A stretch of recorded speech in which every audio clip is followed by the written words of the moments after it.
നിങ്ങൾ ഉപവാസം പ്രഖ്യാപിക്കുക. നമ്മുടെ വ്യക്തി ജീവിതത്തിൽ, നമ്മുടെ കുടുംബങ്ങളിൽ, നമ്മുടെ കൂട്ടായ്മകളിൽ, നമ്മുടെ സഭയിൽ ഉപവാസം പ്രഖ്യാപിച്ചു ദൈവജനം ഉപവസിച്ച് പ്രാർത്ഥിക്കേണ്ട നാളുകളാണ്. എന്തിനു വേണ്ടി?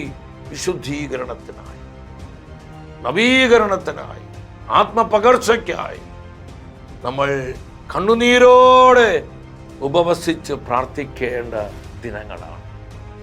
ജോയേൽ പ്രവചനം 2-ാം അധ്യായം 12-ാം വചനത്തിൽ എന്നെ ഒരുപാട് സ്വാധീനിച്ചൊരു വചനമാണ്.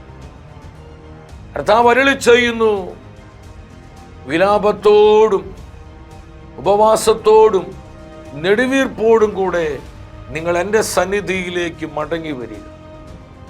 കർത്താവ് തന്റെ ജനത്തെ വിളിക്കുകയാണ്.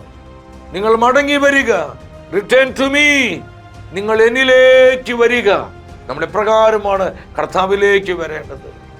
നെടുവീർപ്പോടെ, ആത്മവേദനയോടെ, നശിക്കുന്ന ആത്മാക്കളുടെ ആ ഹൃദയവേദനയോടെ, തകരുന്ന കുടുംബങ്ങള്, ശുഷ്കിച്ചു പോകുന്ന ആത്മീയ കൂട്ടായ്മകള്, ഇതിനെല്ലാം ഓർത്ത് നീ കണ്ണുനീരോടെ, നെടുവീർപ്പോടെ ഉപവസിച്ച്, ഉപവാസത്തോടെ, വിലാപത്തോടെ നിങ്ങൾ എൻ്റെ സന്നിധിയിലേക്ക് വരണം.